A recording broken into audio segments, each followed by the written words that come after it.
Welcome back to AM Northwest. Do you really know what's in your food? Sometimes what we think will help us lose weight and feel energized can actually do the opposite. So here to tell us more, we're happy to welcome back the Healthy Grocery Girl, registered dietitian, Megan Roosevelt. Nice to see you this morning. Thank you. I love these conversations because I think many of us are just too trusting about what we find on the store shelves, and certainly they wouldn't sell it to us if it wasn't good for us. You would hope so. You would hope, but not always true. Let's start down here with light foods. Exactly. So light, the FDA has guidelines for some of these regulations. So light, which it can be L-I-T-E or L-I-G-H-T, light means that the food has 50% fewer calories, fat, or sodium than its original version. So if you're trying to watch your sugar intake or your sodium intake or your calorie intake, it would seem like a good choice to choose light foods, 50% less. You're trying to consume less, buy something that has less in it.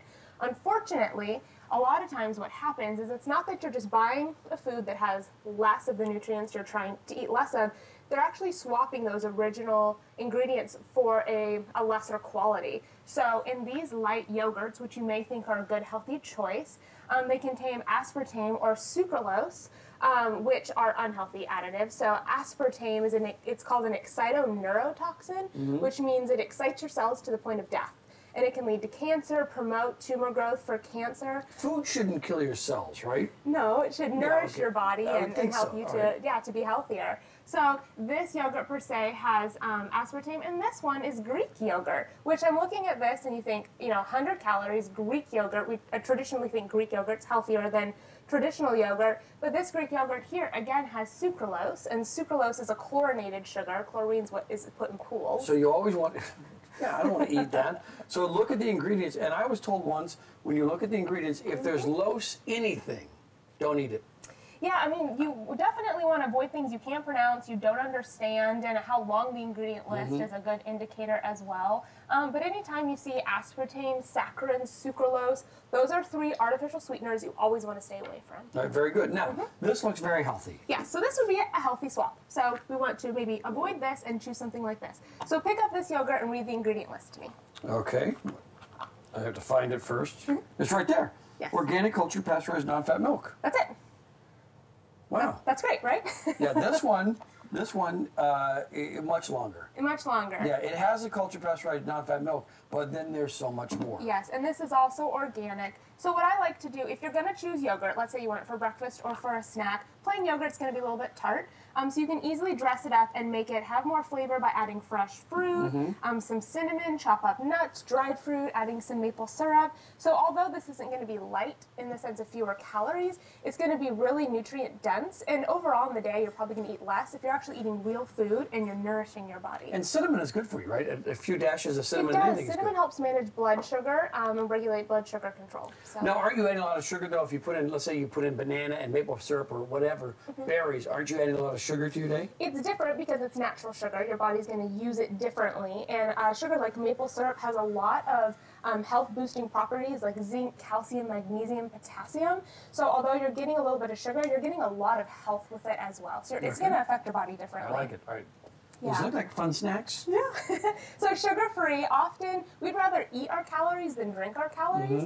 And so often, but water can get kind of boring. So we may look for a sugar-free beverage to make water a little bit more fun so we can stay hydrated. This is a really popular route to go if you're wanting to enhance your water, maybe add some fruit powder or some fruit drops or something like that. Unfortunately, this option here contains aspartame as well, which we now know is not good for us. Yeah. And then this, sometimes when people are really trying to watch their intake of sugar, want to eat healthier, we often look for kind of the fake options, to swap out for.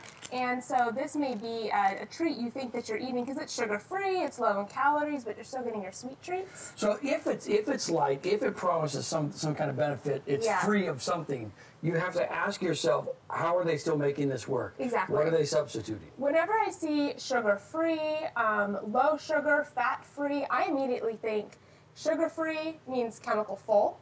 And so I always read the ingredient list. Not always, but always read the ingredient list. All right. Now, soups. Soups can never be bad for you. Well, you go to a restaurant, and the lighter option would be to get soup and salad, or make soup and salad at home. And unfortunately, some soup can have just as much sugar as a cookie, as your dessert. So, you know, this serving of soup right here is 2.5 servings for the can. Most people will consume the whole can as their serving if they made this at home. This can of soup has 24 grams of sugar, which this is what 24 grams of sugar looks like. So if you were to eat this whole can of soup, which is not uncommon, right, because it's not that much. No.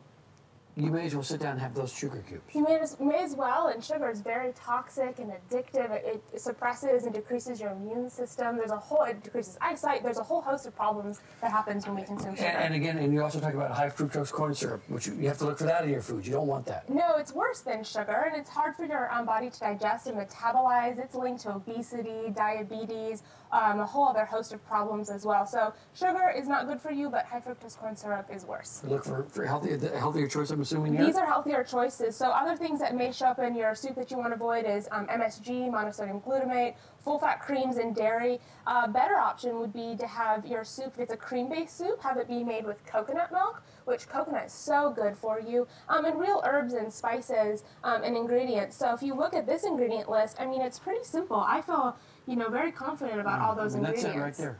It's a short ingredient You list. understand them all. It's real food. Shouldn't need a degree in biology to understand it. You shouldn't. All good tips we'll have on the website too. Good to see you again. Thank you very so much. much.